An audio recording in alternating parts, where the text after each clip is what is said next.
Hi అండి. Welcome to Ramya మోక్ష vlogs. నా వీడియోని మొదటిసారి చూసినట్టయితే సబ్స్క్రైబ్ చేసుకోండి. పక్కన ఉన్న బెల్ ఐకాన్ని క్లిక్ చేయండి.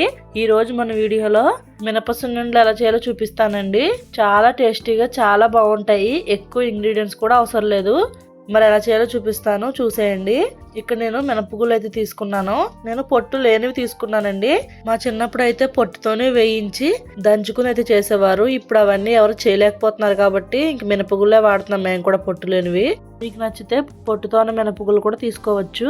ఇప్పుడు వీటిని ఒక దలసరగా ఉండే కడాయిలో వేసుకుని బాగా వేయించుకోవాలండి. సిమ్లోనే పెట్టుకుని కలుపుకుంటూ వేయించుకోవాలి. ఇవి ఎంత వేగితే అంత రుచి అనమాట. మాడిపోయిందంటే టేస్ట్ అంతా పోతుంది. మంచి కలర్ వచ్చేంత వరకు వేయించుకోవాలండి. అలా వేయించేసుకుని పక్కన పెట్టుకోండి. ఇప్పుడు అదే కడాయిలో బియ్యం కూడా వేపుకోవాలి. మనం బియ్యం వేయడం వల్ల నోటికి చుట్టుకుపోకుండా ఉంటుంది అనమాట సున్నుండి తిన్నప్పుడు. ఈ బియ్యం ఇక్కడ నేను కేజీకి ఒక గుప్పిడి బియ్యం అయితే తీసుకుంటున్నాను. కొంచెం వేసుకుంటే చాలు. వాటిని కూడా ఇలా కలర్ వచ్చేంత వరకు వేపుకుని చల్లారి పెట్టేసుకోండి. నేను ఇక్కడ ఎక్కువ క్వాంటిటీ తీసుకుంటున్నానండి, అందుకని నేను మిల్లు అయితే ఆడిచ్చేసాను. లేదంటే కనుక మీరు మిక్సీలోనే మెత్తని పౌడర్ లాగా అయితే చేసేసుకోండి. బెల్లాన్ని అయితే కోరుకోవాలండి, చాలా సన్నగా కోరుకోవాలి, ముక్క ముక్కల కింద ఉండకూడదు. కేజీ మినపగుళ్ళకి కేజీ-పావు వరకు బెల్లం అయితే పడుతుందండి. స్వీటు ఎక్కువ తినే వాళ్ళు అయితే ఇంకా ఎక్కువ కూడా వేసుకోవచ్చు. మనం ఆడించుకున్న మినప పొడిలో ఈ బెల్లాన్ని అయితే వేసేసుకుని బాగా కలుపుకొని 1 నిమిషం పక్కన పెట్టుకోండి. ఇవి కలిపి పక్కన పెడితే పిండి కొంచెం పీల్చుకుంటుంది బెల్లంలో ఉన్న తడిని. పూర్వకాలం పద్ధతుల్లో అయితే ఇలా రాయితో గాని తవతో గాని ఇలా నూరేవాళ్ళు.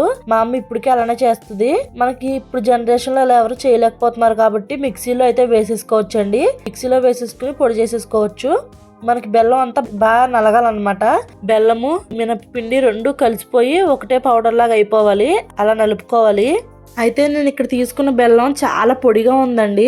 అంటే దాంట్లో తడి ఎక్కువగా లేదు. మనం ముద్దగా ఉండే బెల్లం తీసుకుంటే పిండి కొంచెం తడిగా అనిపిస్తుంది. నేను ఇక్కడ పొడిగా ఉన్నది తీసుకోవడం వల్ల పిండి డ్రైగా అయిపోయిందండి బాగా. ఇలాంటప్పుడు కొంచెం నెయ్యి ఎక్కువ పడుతుంది. చూసుకుని బెల్లం కొంచెం ముద్దగా ఉండే బెల్లం అయితే తీసుకోండి. ఇప్పుడు నెయ్యి అయితే కరగబెట్టుకోవాలి.